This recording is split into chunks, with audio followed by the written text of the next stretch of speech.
I've lived all my life in India, so I know for a fact that the caste system is always been a big deal, but it's one of those things that people don't want to talk about. It's as people say, it's the big elephant in the room.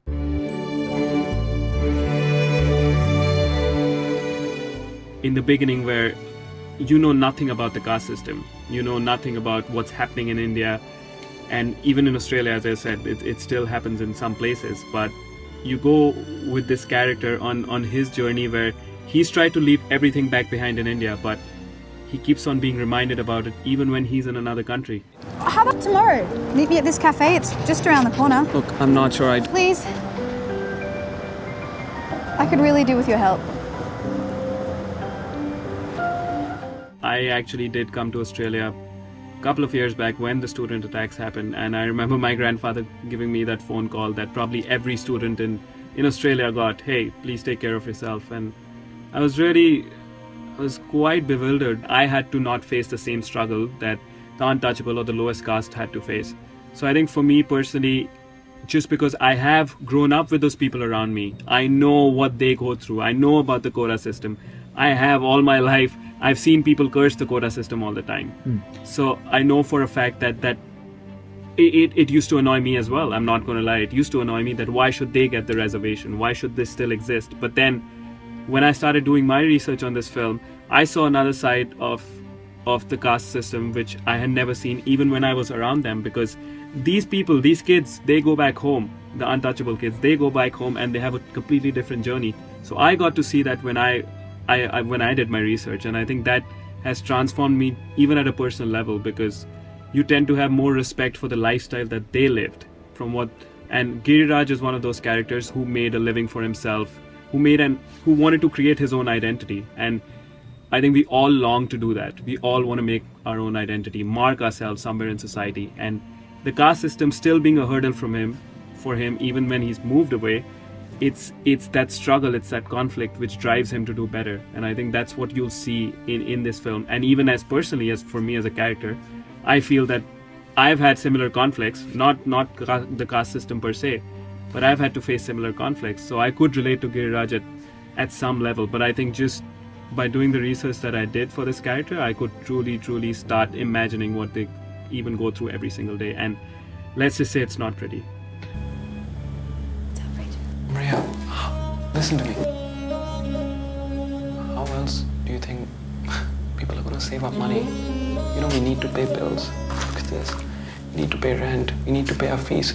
And more than anything else, we even need to send our money back home to our parents. How else do you think it's going to happen? The parallel that has been shown in the film between the caste system in India and racism in Australia, I think is very, very valid. When I actually saw that side of it, and just talking with my director as well, I mean, he's experienced similar people from the background that he comes, I think I was able to make peace with that. And I think now I have a better understanding of where it comes from.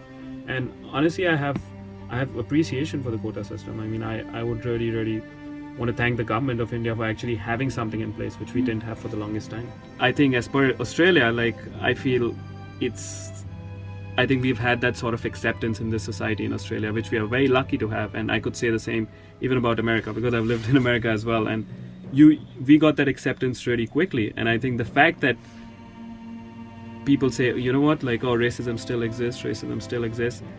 I feel that there are probably some areas where they still exist, but I think as a society in general, I think they are the most welcoming countries you can possibly live in. I think the way that Melbourne is shot in this film is definitely worth watching for.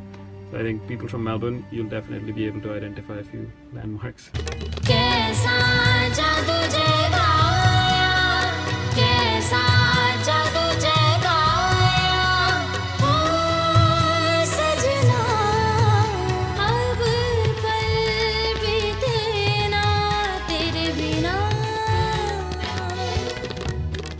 I remember we had discussions with Girish, our director, and Maria as well. We talked about the scene a lot. Sometimes we would argue about it, making sure that we would try as many things as possible to make sure that the scene would bring out the right things.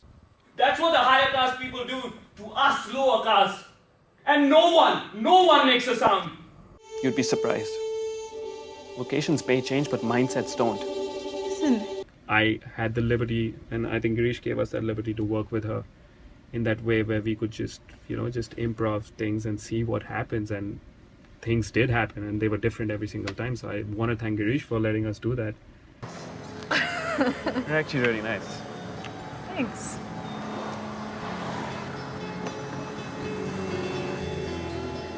Good night. Hi. This movie is not about helping people get a message that will wake them up, because it's not about that. It's not about them trying to make an opinion about it. It's just a way of telling them that what actually exists in this world. And if you go to India, you'll still see the caste system existing there, and it's an ancient system which still exists there, and it's absolutely sad and depressing to see that even then. I mean, we are sitting here in a developed country, but things haven't changed back home. This film puts it in a very, very good way.